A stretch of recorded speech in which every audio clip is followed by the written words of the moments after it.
ओम शांति।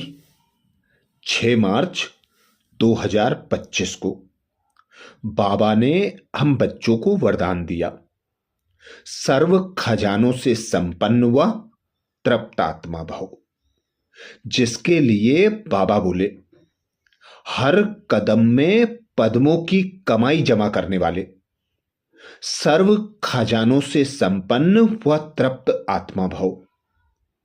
हर कदम में पद्मों की कमाई जमा करने वाले, सर्व खजानों से संपन्न व तृप्त आत्मा भव।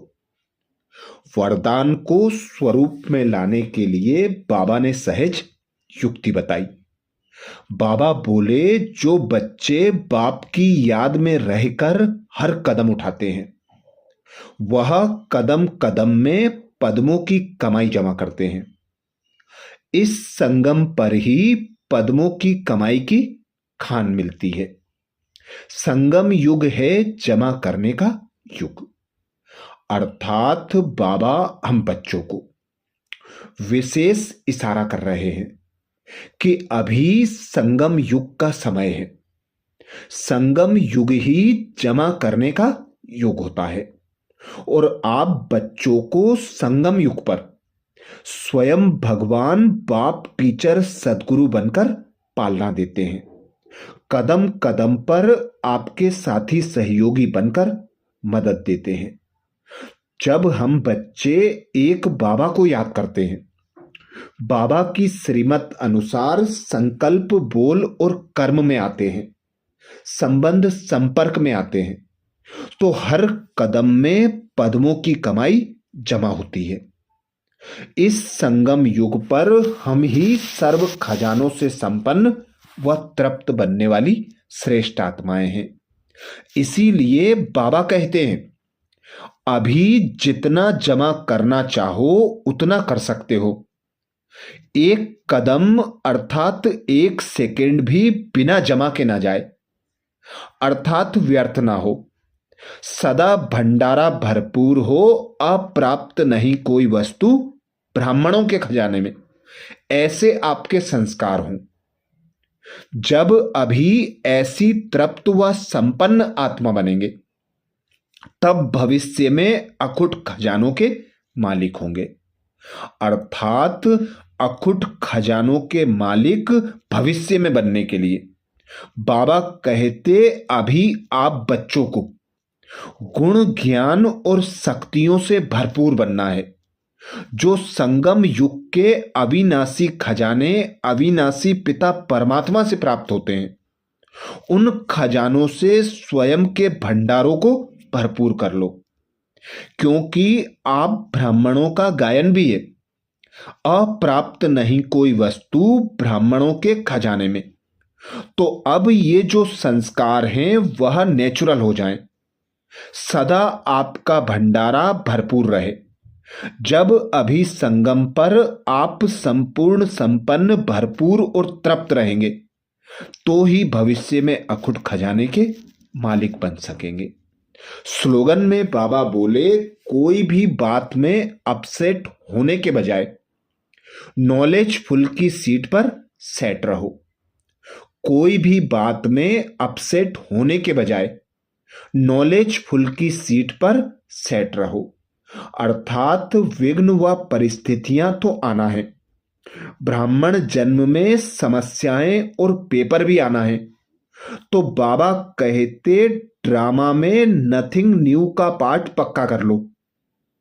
अपसेट होने के बजाय ज्ञान स्वरूप बनकर ज्ञान खजानों का प्रयोग कर उसे पार करते जाओ। आज विशेष बाबा ने हम बच्चों को जो शिक्षाएं दी, उसका सार का मनन करेंगे। बाबा बोले, मीठे बच्चे, जैसे तुम आत्माओं को यह शरीर सिंहासन रूपी मिला है, जैसे तुम आत्माओं को यह शरीर रूपी सिंहासन मिला है, ऐसे बाप भी इस दादा के सिंहासन पर विराजमान है। उन्हें अपना सिंहासन नहीं है। प्रश्न किया बाबा ने। प्रश्न में बाबा बोले, जिन बच्चों को ईश्वरीय संतान की स्मृति रहती है उनकी निशानी क्या होगी? जिन बच्चों को ईश्वरीय संतान की स्मृति रहती है उनकी निशानी क्या होगी? उत्तर में बाबा समझाते, उनका सच्चा लव एक बाप से होगा। ईश्वरीय संतान कभी भी लड़ेंगे झगड़ेंगे नहीं। उनकी कुदृष्टि कभी नहीं हो सकती। जब ब्रह्मा कुमार कुमारी अर्थात बहन भाई बने तो गंदी दृष्टि जा नहीं सकती। गीत सुनाया बाबा ने, छोड़ भी दे आकाश सिंहासन, इस धरती पर आ जा रे। धारणा के लिए मुख्य सार में बाबा ने विशेष पॉइंट बताई। अपने ऊपर आपे ही रहम करनी है। अपनी दृष्टि बहुत पवित्र रखनी है। ईश्वर ने मनुष्य से देवता बनाने के लिए एडॉप्ट किया है, इसलिए पतित बनने का कभी ख्याल भी ना आए। अपने ऊपर आपे ही रहम करनी है। अपनी दृष्टि बहुत अच्छी पवित्र रखनी है। ईश्वर ने मनुष्य से देवता बनाने के लिए एडॉप्ट किया है, इसलिए पतित बनने का ख्याल भी कभी ना आए। धारणा के लिए दूसरी पॉइंट में बाबा बोले, संपूर्ण कर्मातीत अवस्था को प्राप्त करने के लिए सदा उपराम रहने का अभ्यास करना है। इस दुनिया में सब कुछ देखते हुए भी नहीं देखना है। इस अभ्यास से अवस्था एकरस बनानी है। संपूर्ण कर्मातीत अवस्था को प्राप्त करने के लिए सदा उपराम रहने का अभ्यास करना है। इस दुनिया में सब कुछ देखते हुए भी नहीं देखना है। इस अभ्यास से अवस्था एकरस बनानी है। आज विशेष मधुबन घर से इशारा आया। बाबा कहते, सत्यता और सभ्यता रूपी कल्चर को अपनाओ, जिसके लिए बाबा ने सहज युक्ति बताई। आपके बोल में स्नेह भी हो, मधुरता और महानता भी हो, सत्यता भी हो, लेकिन स्वरूप की नम्रता भी हो। निर्भय होकर अथॉरिटी से बोलो, लेकिन बोल मर्यादा के अंदर हो। दोनों बातों का बैलेंस हो। जहां बैलेंस होता है वहां कमाल दिखाई देती है, और वह शब्द कड़े नहीं मीठे लगते हैं। तो अथॉरिटी और नम्रता दोनों के बैलेंस की कमाल दिखाओ। यही है बाप की प्रत्यक्षता का साधन। आज महावाक्य में विशेष मातेश्वरी जी के अनमोल महावाक्य आए, जिसमें मातेश्वरी जी कहती, आधा कल्प ज्ञान ब्रह्मा का दिन और आधा कल्प भक्ति मार्ग ब्रह्मा की रात। आधा कल्प है ब्रह्मा का दिन, आधा कल्प है ब्रह्मा की रात। अब रात पूरी हो, सवेरा आना है। अब परमात्मा आकर अंधियारे की अंत कर सोझरे की आदि करते हैं। ज्ञान से रोशनी, ज्ञान से है रोशनी, भक्ति से है अंधियारा। गीत में भी कहते हैं, इस पाप की दुनिया से दूर कहीं ले चल, चित्त चैन जहां पावे।